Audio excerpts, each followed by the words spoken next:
Uno de los objetivos principales de la Unión de la Energía es avanzar en el desarrollo de un mercado eléctrico plenamente integrado, que aporte beneficios tangibles a los consumidores. En muchos países, los consumidores siguen teniendo la percepción de que el mercado eléctrico no funciona de forma satisfactoria.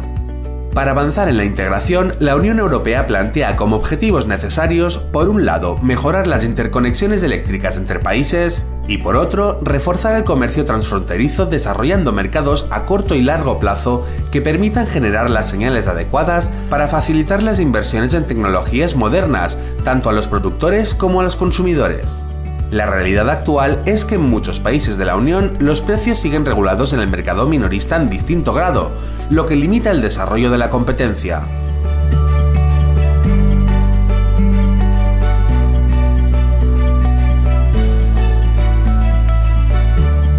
Este precio tiene dos componentes, una de la energía que se debe negociar o que se puede negociar en un mercado competitivo. Y por otra parte está el precio de la utilización de redes, que tiene que ser un precio regulado. Y a este precio regulado pues se le debe exigir que se calcule de una forma transparente y clara. Bien, entonces, por ejemplo, en el caso, si somos unos consumidores residenciales, pues en el caso de España más o menos la mitad, o quizá un poco menos de la mitad del precio corresponde a factores regulados y el resto corresponde al precio de la energía. En el caso del sector industrial, pues depende de los meses. Hay meses donde más o menos está el 50% y hay otros meses donde puede estar entre el 70 y el 80%. Entonces, en el caso de la compra o la venta de la energía eléctrica, fundamentalmente tenemos dos mecanismos. Un mecanismo que es la compra de la energía eléctrica en un mercado mayorista, es decir, hay mercados mayoristas donde de alguna forma se gestionan las transacciones en ese mercado, y por otra parte pues tenemos la posibilidad de establecer contratos bilaterales.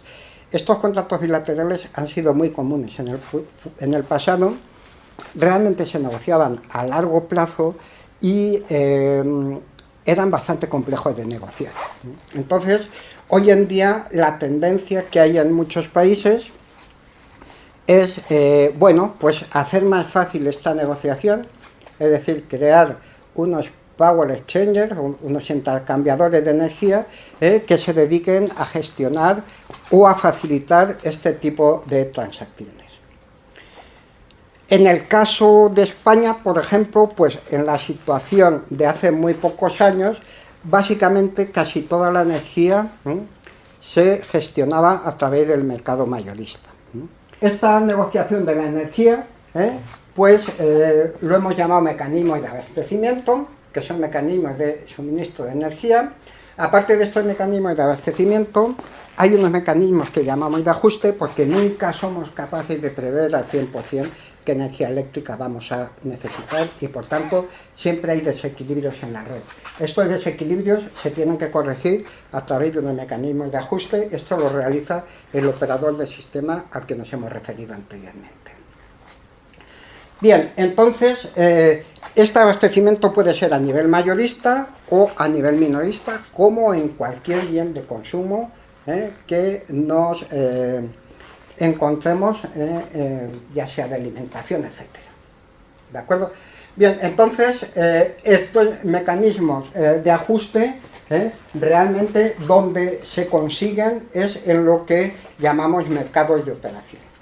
Luego hablaremos un poquito más de esto. Bien, dentro del mercado mayorista, el abastecimiento se puede conseguir o bien en mercados organizados o bien en mercados no organizados.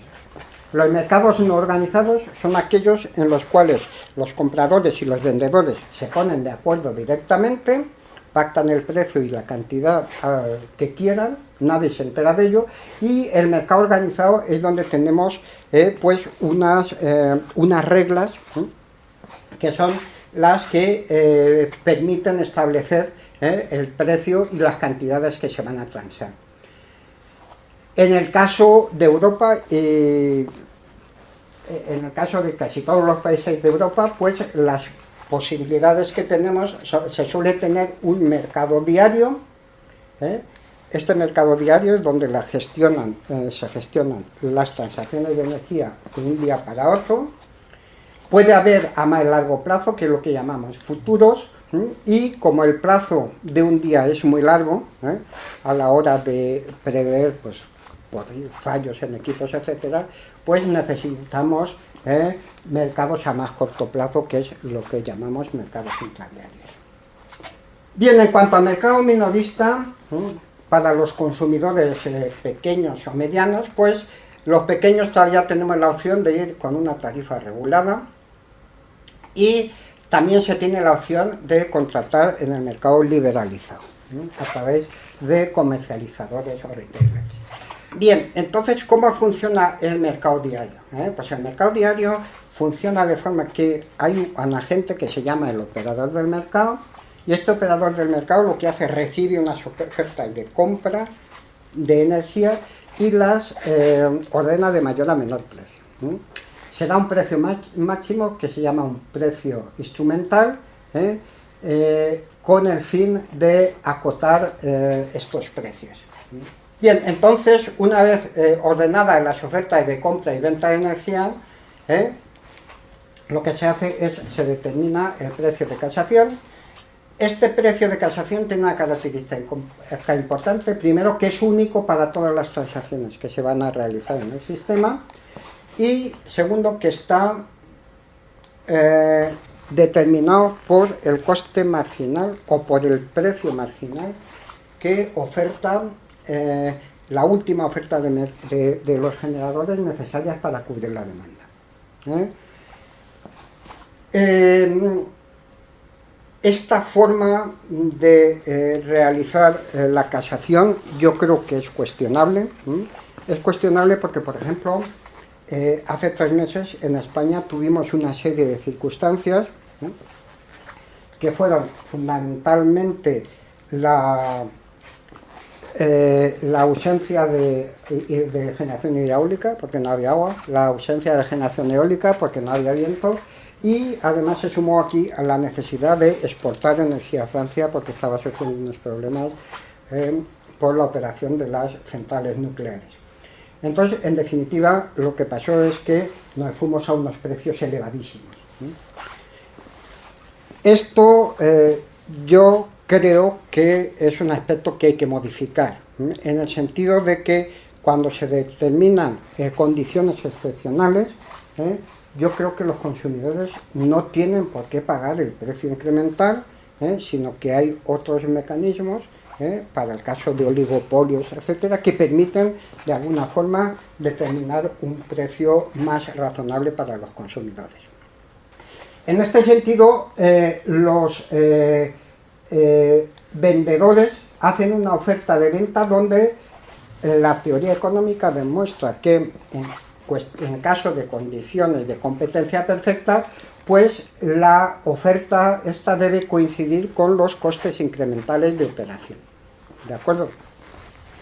Entonces, bueno, pues esto es en caso de condiciones de competencia perfecta.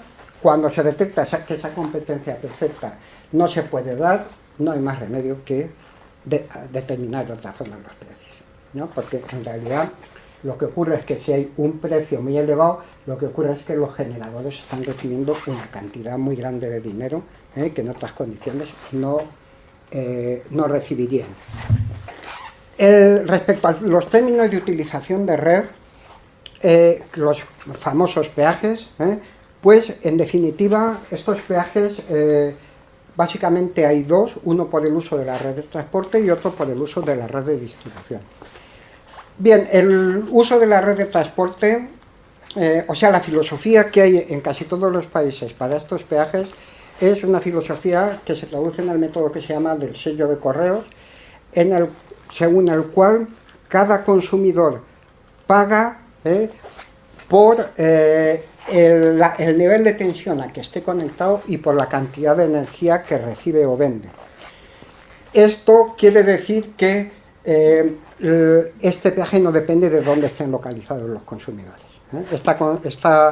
Esta suposición es más o menos razonable porque, claro, un consumidor pues realmente no tiene la culpa de dónde le ha tocado o que en su zona haya una red débil, etc. Bien, de todas formas, un aspecto también que está en el candelero es la retribución de las redes, sobre todo de la red de distribución. Porque la red de transporte, normalmente en todos los países europeos hay un operador único o hay muy pocos operadores, y entonces si hay que hacer alguna inversión en esta red de transporte, pues es muy fácil identificarla, y normalmente esa inversión se hace y se le paga al transportista de acuerdo con esos costes. En definitiva, lo que se indica que la retribución es de costes reconocidos. Pero en el caso de la red de distribución, yo creo que la retribución se han hecho intentos de hacer una retribución basada en objetivos, ¿no? De forma que de alguna forma se premiase la eficiencia en la red de distribución. Este tipo de regulación para la red de distribución se ha utilizado en otros países para la retribución de las telecomunicaciones, etc. Y yo creo que, bueno, se han hecho algunos intentos de aplicarlo a la red de distribución, pero yo creo que no han tenido ningún éxito. De hecho, por lo menos en el caso de España, pues el funcionamiento sigue siendo exactamente igual. Una retribución, básicamente en función de costos reconocidos, una serie de parámetros que no tienen nada que ver con la eficiencia. Yo creo que este es un punto importante de debate. La forma en que funcionamos en el marco del nivel, pues en el nivel tenemos básicamente dos mercados. Tenemos un operador del sistema para cada zona, uno para Portugal y otro para España, y tenemos dos mercados cuyas competencias son diferentes. Por una parte tenemos el polo español o el OMIE, que se encarga de negociar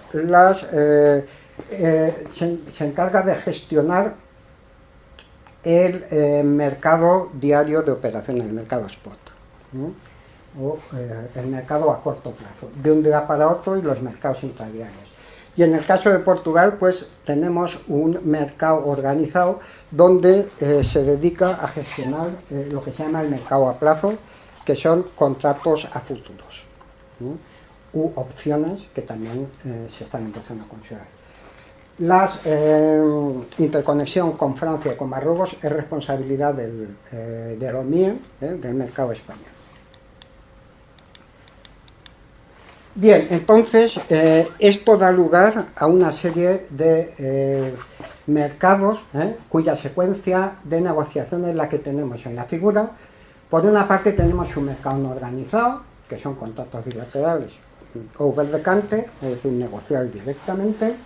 Luego tenemos un mercados organizados, tenemos un mercado a plazo, que es el polo portugués, y a partir del día D-1, pues se empieza la gestión a corto plazo, que es responsabilidad del operador del mercado español, del OMIE, y que consta de mercado diario, mercados intradiarios y mercados de operación, tal como hemos explicado anteriormente.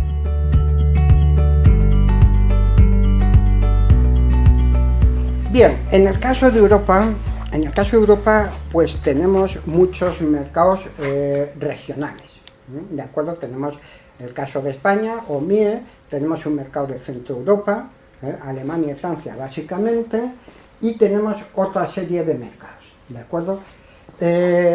Los más activos quizá y los más innovadores es justo decir que han sido el Reino Unido y el Nord Pool. El Nord Pool lleva funcionando con herramientas avanzadas durante mucho tiempo, y probablemente las normas que salgan para el mercado interno de la energía pues beberán mucho de estos dos mercados.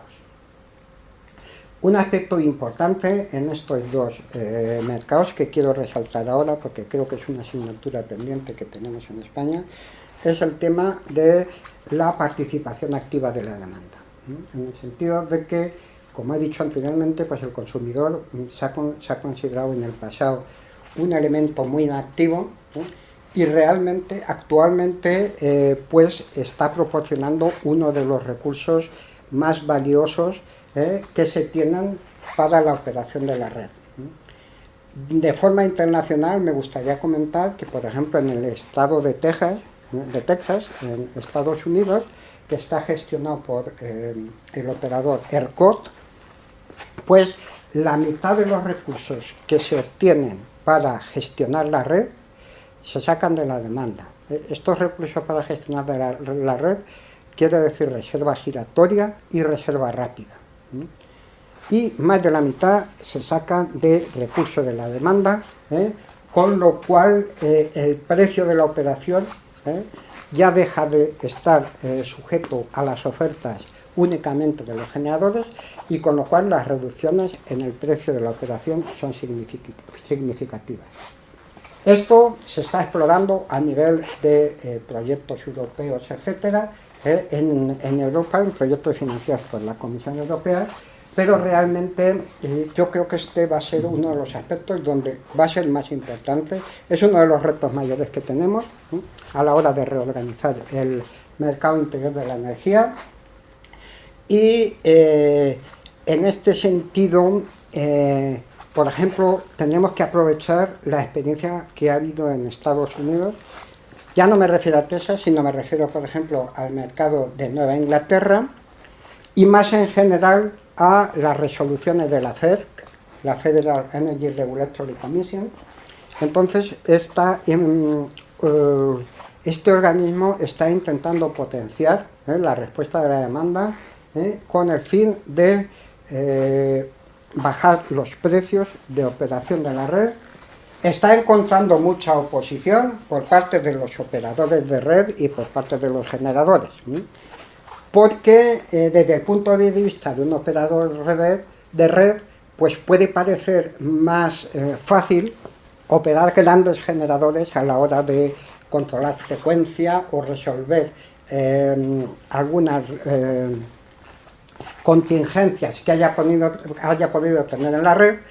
Bien, en definitiva, lo que queremos es obtener un mercado único europeo, con unas mismas normas de funcionamiento, y entonces recientemente lo que se ha implementado es un mecanismo que complementa a el funcionamiento de los mercados regionales y cuyo objetivo es determinar las transacciones internacionales con el fin de optimizar el beneficio social. Ya hemos visto que el beneficio social es la suma del excedente neto de los productores y de los consumidores, y entonces se corre un algoritmo, el famoso algoritmo Eufemia, que en definitiva lo que hace es en una fase 3, es decir, el despacho actualmente en Europa se produce de la siguiente forma. En dos fases se realiza el despacho en cada centro regional, por los mecanismos que estén determinados por ese centro regional, y estos mecanismos se le comunican al centro de despacho europeo, cuyo objetivo es el de determinar cómo deben ser esas interconexiones con el ánimo de maximizar el beneficio social. En definitiva, eso lo que quiere decir que en condiciones normales lo que va a pasar es que los países donde la energía sea más barata van a vender a la energía a los países donde esa energía es más cara. Entonces, en esta fase 3 lo que se hace es un despacho conjunto, con los resultados de todos los despachos regionales y los datos que aportan todos los centros regionales, con el fin de determinar una casación para determinar estas capacidades de exportación. ¿De acuerdo? Esto se hace con el algoritmo Eufemia. Es muy sencillo el planteamiento, a través de un mecanismo de casación parecido al que tenemos en los países de forma independiente, y como resultado de este algoritmo lo que se realiza es una propuesta de transacciones entre diferentes países. Por ejemplo, aquí tenemos para el día 20 de enero del 2016 cómo son las transacciones entre España y Francia. Estas transacciones pues vienen limitadas, por supuesto, por la capacidad de interconexión, que en este caso pues sería entre 2000 megavatios. ¿Es toda esa capacidad que tenemos con Francia? No, hay más capacidad, pero ya está copada por transacciones bilaterales que de alguna forma han obtenido sus derechos de transporte para estas transacciones. Bien, entonces, una vez realizada esta transacción,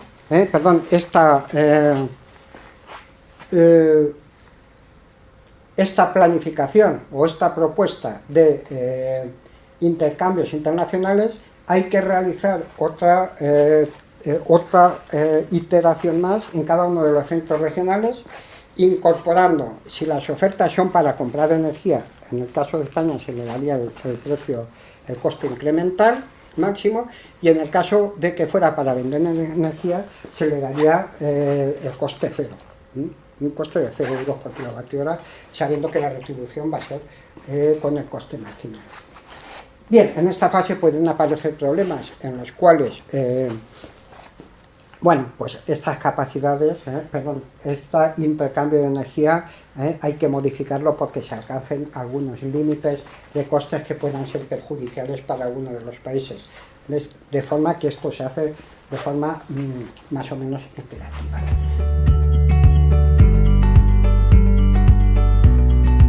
Como ya hemos visto, hay una serie de barreras que no hay más remedio que solventar. Para mí, esas barreras se refieren fundamentalmente al funcionamiento de los mercados internos, en el sentido de que al crear el mercado único se deben, de alguna forma, solventar esas barreras,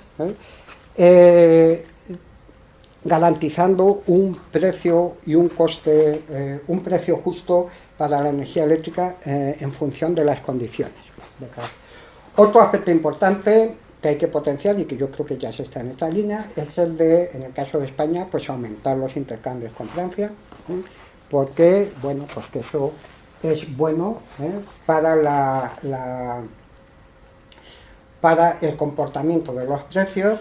Y otro aspecto importante que yo creo que hay que hincarle el diente es el tema de darle al consumidor más conocimiento, darle al consumidor más apoyo para que pueda participar de una forma activa. Evidentemente los consumidores industriales, bueno, pues ellos se dedican a hacer el producto o en el sector que ellos estén. En ese sentido, yo creo que lo que sí que es importante es potenciar la formación de las llamadas empresas de servicios energéticos, y que esas empresas de servicios energéticos no se centren únicamente en aspectos de eficiencia, sino que se centren también en aspectos de gestión, es decir, cómo se compra, cómo se vende la energía, en el sentido de que hay que ser mucho más dinámicos para resolver, para reaccionar frente a los precios de la energía, ya sea de la energía o de la capacidad que en algún momento puede ser requerida para resolver una serie de restricciones. Otro aspecto importante que tenemos que cambiar, evidentemente, es el tema de hay que unificar las regulaciones, porque bueno, pues hay algunos aspectos donde esas regulaciones están impactando bastante en el sector. Por ejemplo, tenemos el tema del autoconsumo. Esta nueva reglamentación o nuevo reglas del mercado interior de la energía, pues debería, tal como he dicho a lo largo de la presentación, fundamentalmente resolver tres cuestiones básicamente. Por una parte, el tema de la formación de precios, exigiendo garantía de que cuando hay competencia, hay competencia. Y otro tema sería el de la regulación, es decir, crear una regulación única. Y por último, el tema de los consumidores. El tema de los consumidores entiendo que en el futuro tiene que ser un tema fundamental, tanto por las razones de tipo tecnológico y de tipo conceptual que necesitamos resolver, y tenemos que darnos cuenta de que va a ser un elemento importantísimo en los sistemas de futuro.